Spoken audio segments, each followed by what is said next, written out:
the story of how Utah's 2024 gubernatorial election was stolen in 7 steps. Hi, I'm Natalie Clausen. I ran for lieutenant governor with Phil Lyman, who ran for governor.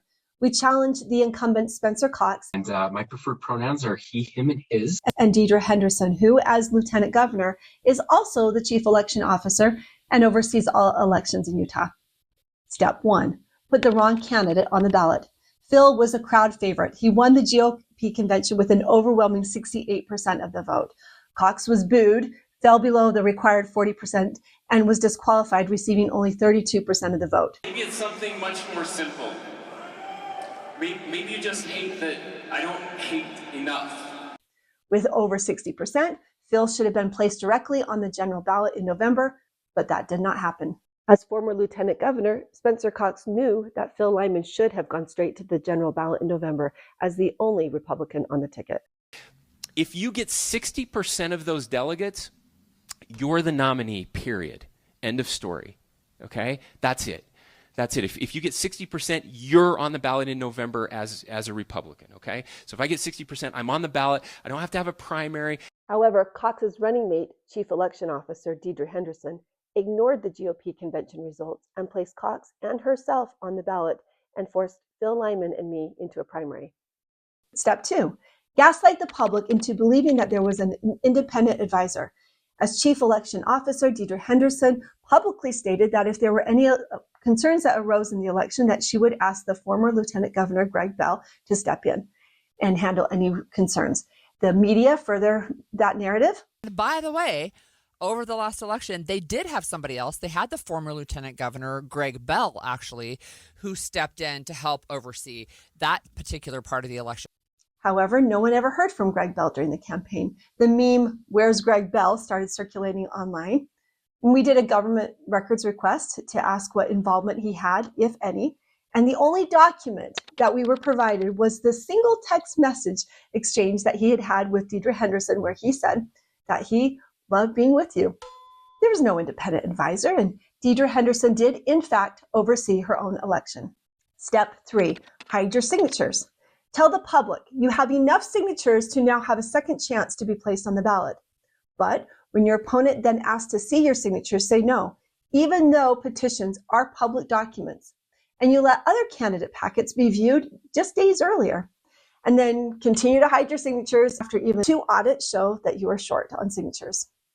Then have the GOP and the legislature also refuse to take any action after the audit showed that Cox was short, even though one of the audits was done by the legislator's own legislative auditor, and it was completed more than 2 weeks before the general election. Step 4, have the Attorney General's office then hide the evidence and cover up their own criminal investigation into Cox's forged signatures. Have them continue to hide this information by lying to the court so that this information does not become public in a timely manner and cannot be used in mine and Phil's lawsuits challenging access to view Spencer Cox's signature petitions during the election.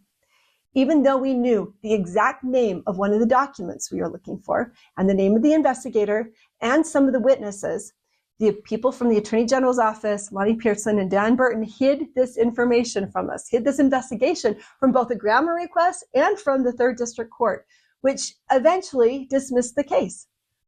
Through what I consider divine intervention, a whistleblower in fall of 2025 then gave Michael Clara the 188-page document from the Attorney General's office that contained this criminal investigation regarding Cox's nomination petitions. This was the exact document that Michael had been requesting with the same case number and the same investigator, which the existence of the Attorney General's office had repeatedly hid. Then on January 28, 2026, Michael brought this document back to court, and under what's considered a Rule 60B motion, Judge Petit reopened the case after finding that the evidence proved there was, in fact, an ongoing investigation which started well before the primary election, and it was hid by the Attorney General's office. The investigation had started in April of 2024, so at the very least it shows that there was some ongoing investigation at the time he was requesting records. Step 5, do not allow the election to be audited, and then hide all the election-related documents. Before the primary vote, Phil had asked for an audit of the election, regardless of the outcome of the vote. Following the election, we sent grammar requests to all the 29 county clerks asking for their election returns. within 24 hours, Henderson responded and she said, all of the election returns are denied. You cannot access these documents through the grammar request process, and you can't access them through the court. You said the plan is to then contest the results. What information do you have, or what information are you seeing that you think you have to contest? Zero. We can't get the cast votes records. This is the information that used to be put on county websites. And we could go and look and we could say, well, how did these precincts fall out in Salt Lake County? How did that measure up? Could I do some statistical analysis to see if the initial ballot drops on election night contained fake ballots, fake reports? It's something you could find pretty easily with the statistical analysis. At least you can see, oh, there's something here. This is irregular.